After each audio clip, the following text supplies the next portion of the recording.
Alors, les photographies sont omniprésentes dans les fonds des archives nationales, isolées ou en masse, signées ou anonymes, comme on l'a dit tout à l'heure. Elles documentent une pratique, viennent à l'appui de l'écrit, illustrent ou démontrent, contextualisent ou errent de manière plus énigmatique pour les archivistes parmi les différents types de documents qui composent une archive. Combien de photographies sont conservées aux archives nationales? Une évaluation de plusieurs millions de phototypes suffit à donner une idée de la masse qui évolue en permanence, puisque des versements de photographies argentiques ou sous format numérique sont effectués chaque année. La matérialité de ces objets photographiques reflète des fonctions variées dans la chaîne de production et de diffusion des images, parfois simples tirages édités. Ils peuvent être aussi des matrices de reproduction pour les négatifs, des outils professionnels pour les planches contact, des éléments d'une projection pour les diapositives, comme celle finalement de Ferrier-Soulier qu'on a vu tout à l'heure. Ces différents usages font comprendre la présence aussi de certaines photographies dans les fonds d'archives. Et contrairement aux collections, les contextes de production ou d'usage de ces photographies sont restituables dans les fonds des archives grâce à l'organisation des fonds par producteurs.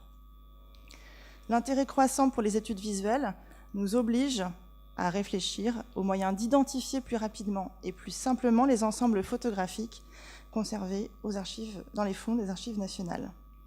Il apparaît aussi nécessaire de proposer un recensement de tous ces supports photographiques, recensement qui intègre à la fois leur matérialité et les informations relatives à leur contexte de production. Pour proposer des clés de lecture de notre projet d'état des sources photographiques aux archives nationales, il nous faut d'abord retracer dans une première partie comment l'institution a considéré la photographie en tant qu'outil de reproduction ou en tant qu'objet. Vous allez voir que les choses se croisent sur toute la période jusqu'à nos jours. Puis, nous établirons une typologie fonctionnelle qui prend en compte les contextes de production, les usages, les différents rapports à l'écrit. Et cette typologie est une première grille de lecture des fonds photographiques pour permettre aussi la réflexion sur l'outil que nous vous proposons aujourd'hui. Enfin, nous évoquerons dans un troisième volet le projet d'un outil adapté, donc cet état des sources photographiques, qui permet donc de signaler les photographies aux archives nationales. Alors, le monde très marqué par la culture de l'écrit, davantage que les bibliothèques qui conservent des ouvrages illustrés, des fonds d'estampes puis de photographies. On constate aussi que la prise en compte de la photographie aux archives nationales oscille au cours du temps entre outils pour l'archiviste et documents parmi d'autres, peu ou pas décrits ni signalés. Dès son apparition, la photographie en effet est considérée comme le moyen privilégié de reproduire les documents. Et le numéro 1 de la bibliothèque de l'École des Chartes en 1840 signale avec intérêt des essais de reproduction de textes médiévaux en Angleterre. Et les archives nationales envisagent rapidement la photographie sous cet angle. On peut rappeler les essais de reproduction des sceaux entrepris par Léon de Laborde, directeur général des archives sous le Second Empire. La photographie, en effet, contrairement au moulage, n'est pas susceptible d'endommager la cire et des documents extrêmement fragiles. En 1890 est créé aux archives nationales un atelier où viennent des photographes agréés pour reproduire les documents. Il fonctionnait encore dans les années 30 et le règlement intérieur imposait le dépôt de 2 tirages papier, mais le succès de cette mesure fut très mitigé. Vers 1910 fut créée une sous-série AB27 destinée à recevoir des reproductions de documents. Là encore, l'idée fut progressivement abandonnée, vraisemblablement pour des raisons de conservation, de classement et d'utilité aussi de ce fonds qui était constitué. Dans cette continuité, les archives nationales s'intéressent aux techniques de reproduction photographique, avec notamment la création en 1949 d'un service affecté au microfilmage de sécurité et de complément, service qui étendit ses activités à partir de 1962 à la reproduction photographique, ainsi qu'à la réalisation de reportages internes aux archives nationales. À vrai dire, les photographies sont assez peu signalées dans les inventaires anciens et les instruments de recherche anciens. Il resterait à entreprendre une véritable recherche archéologique, notamment à partir des bordereaux de versements, pour déterminer à partir de quand des fonds comprenant des photographies entrent aux AN et comment les photographies sont décrites ou non en dépouillant les différentes générations d'instruments de recherche qui décrivent des fonds souvent massifs, jusqu'à près de 30 000 clichés. Ces différents instruments de recherche constituent réellement des strates de description de fonds qui sont parfois reclassés, recotés par des générations d'archivistes. Lorsque les photographies sont signalées, il s'agit moins en plus de caractériser des supports que de décrire des contenus d'information. Pour le dire autrement, le contenu de l'image est favorisé par rapport à l'objet matériel. Les archivistes s'arrêtent plus souvent à l'analyse du contenu et détaillent inégalement la typologie. Les photographies des expositions universelles offrent un exemple d'une prise en compte assez inégale de la photographie dans le temps à travers ces instruments de recherche. La photographie que vous avez ici est une photo qui était comprise dans un ensemble de documents versés en 1890 relatifs aux expositions universelles de 1867 et 1878. Le bordereau qui accompagne ce versement comportait des mentions erronées, c'est-à-dire que cette photographie de 1878 était considérée comme une photographie de l'exposition de 1867. Donc le bordereau rédigé seulement 12 ans après la production elle-même des images, perd déjà l'information sur l'identification de la photographie. De plus, un inventaire de 2000 de ces ensembles photographiques de l'exposition universelle mentionne des doubles des photographies de l'exposition de 1878, mais uniquement des doubles du point de vue iconographique et non du point de vue de l'objet, puisque par exemple ces doubles qui sont mentionnés comme doubles sont signés alors que les originaux eux-mêmes conservés dans des albums, eux, ne sont pas signés, des photographes qui ont pris les images. Donc les ensembles de photographies conséquents sont intégrés progressivement dans les instruments de recherche et le degré de précision dans la description peut aussi véritablement varier. On peut citer l'exemple de cette, toujours pour les expositions universelles, de cette cote en F12 4410 à 4446, qui correspond à un versement de 1910. Donc ce versement apparaît dans l'état sommaire des versements de 1935 que vous voyez à gauche. Et donc ce versement est mentionné comme registre de comptabilité, travaux et exploitation. Alors que le supplément de cet état sommaire des versements, qui lui est rédigé en 1962, donc à droite, 30 ans, presque 30 ans après, précise, je cite, donc registre de comptabilité, travaux et exploitation, portefeuille de photographie et divers. Donc le signalement de photographie dans le versement est progressif, ici 50 ans après le versement qui a eu lieu en 1910. Souvent, la présence de photographie dépend, la présence de la mention de photographie dans l'instrument de recherche dépend de la sensibilité de l'archiviste à l'objet photographique. Pour le dossier de Désiré Charnay, émanant des missions scientifiques du ministère de l'Instruction publique, par exemple, ici l'exemple ici, aucune photographie n'est mentionnée dans l'instrument de recherche établi entre 1975 et 1981. Alors qu'un ensemble exceptionnel de 8 photographies complète ce dossier de mission en Australie en 1877.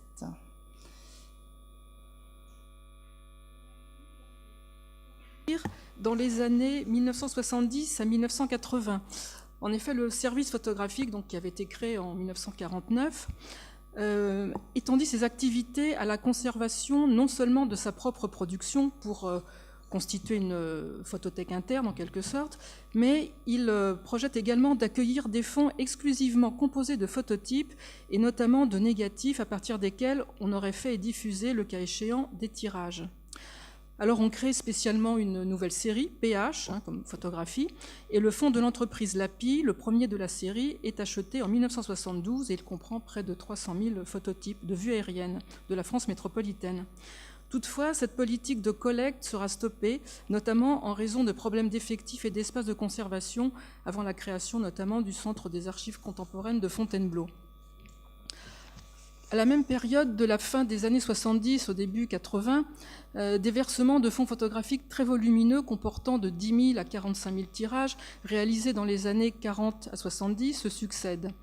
On reçoit ainsi le fonds du service central photographique du ministère de l'Intérieur. Alors, il ne s'agit pas seulement de tirages, là, il y a aussi des négatifs. Et ce fonds comprend des négatifs sur verre et sur support souple. Également, la photothèque du ministère de l'Urbanisme et de la Reconstruction, composée de tirages conservés dans des albums. Entre également une partie de la photothèque du ministère de l'Agriculture, ainsi que la photothèque du Tourisme. L'accueil de ces fonds va renforcer la dynamique de reproduction des documents qui devient le moyen de rendre visible l'information visuelle et de conserver des supports originaux. Ainsi, des réflexions seront menées sur des procédures systématiques de reproduction par le service photo, à partir des matrices et des négatifs, pour favoriser la diffusion de ces fonds. Par ailleurs, en 1972, Michel Quétin, qui est conservateur au service technique de la Direction des Archives de France et qui va également être responsable du service photographique, publie un premier recensement global concernant les archives nationales et les archives départementales des photographies sur leurs 3 provenances, versement, voies extraordinaires, c'est-à-dire achat, dons, et production interne. Ce recensement permettra la mise à jour d'ensembles photographiques importants et précieux, comme les 8 carnets de tirage de lecture de Capa, Chim et Tarot, qui datent de la guerre d'Espagne et qui sont conservés dans un versement très important du ministère de l'Intérieur. Alors ce recensement, qui a débuté en 1972, sera repris à partir des années 90 et donnera lieu à la base Bora Photo, base d'orientation de recherche dans les archives. Donc cette base qui sera au début des années 2000 mise en ligne sur le site du service interministériel des archives de France.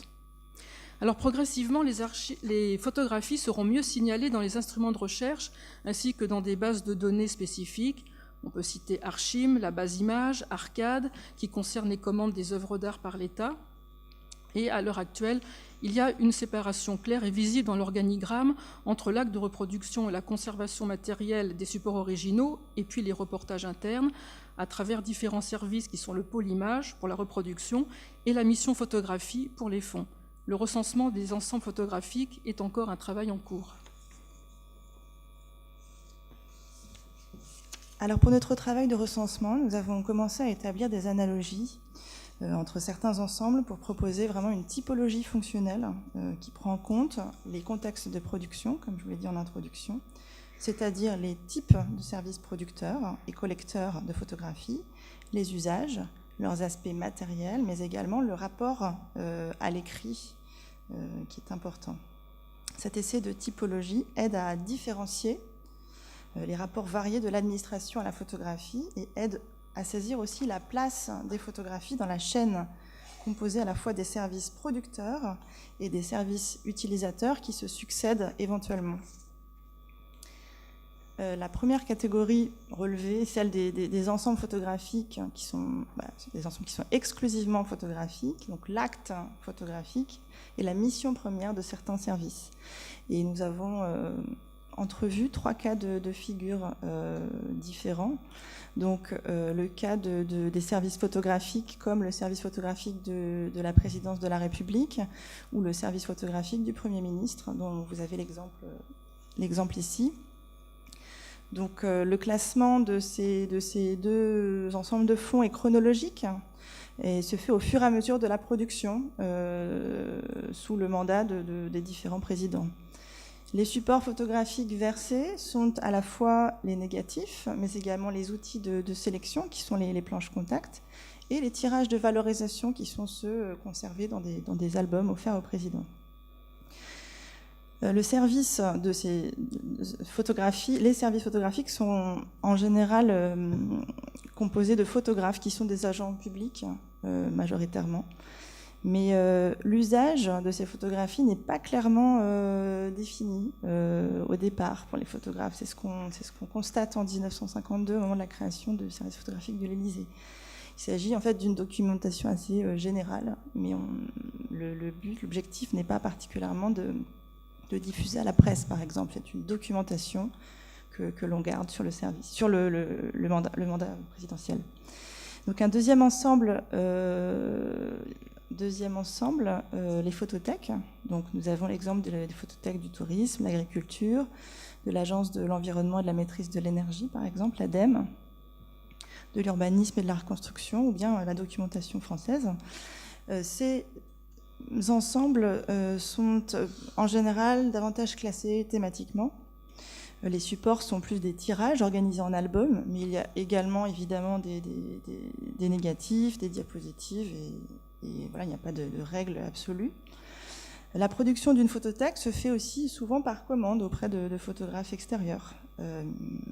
L'usage de ces photographies classées donc, est assez diffus. Il peut aller de la documentation de travail au support de communication interne, externe, jusqu'à même une exploitation commerciale pour la documentation française, par exemple. Un troisième ensemble, donc là, je vous ai mis l'exemple de la photothèque de l'agriculture sur votre gauche. Un troisième cas, celui des services de communication des ministères qui produisent eux-mêmes aussi des ensembles d'images, des collections d'images, comme ici le service de l'information et des relations publiques du ministère de l'Intérieur.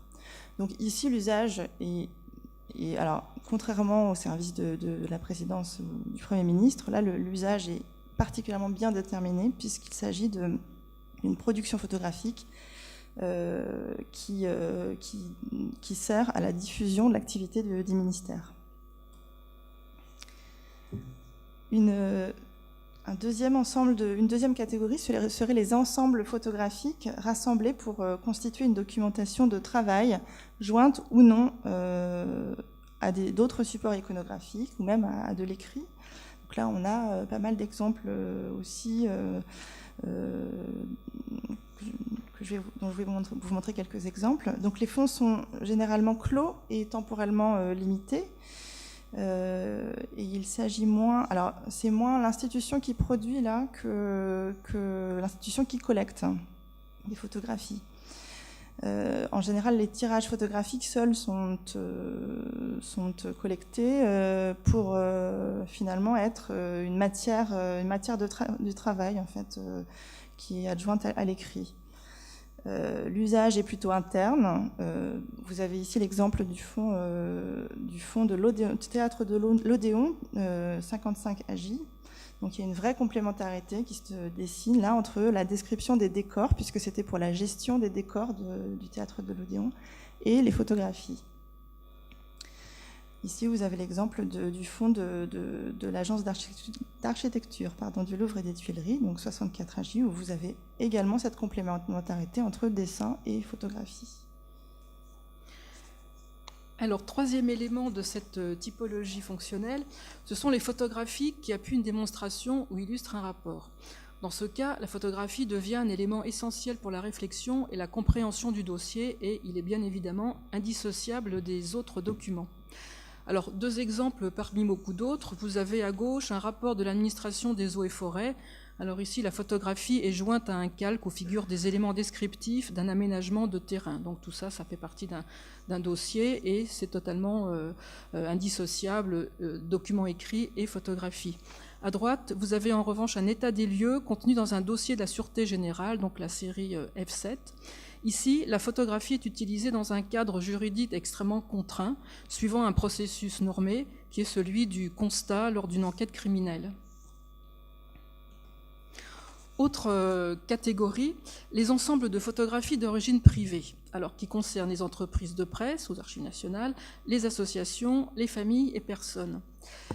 Les fonds photographiques provenant d'entreprises de presse sont conservés aux Archives nationales. On peut citer le Petit Parisien, 11 AR. Alors AR, ce sont les archives de presse, le Parisien libéré, 12 AR, l'agence Trampus, donc des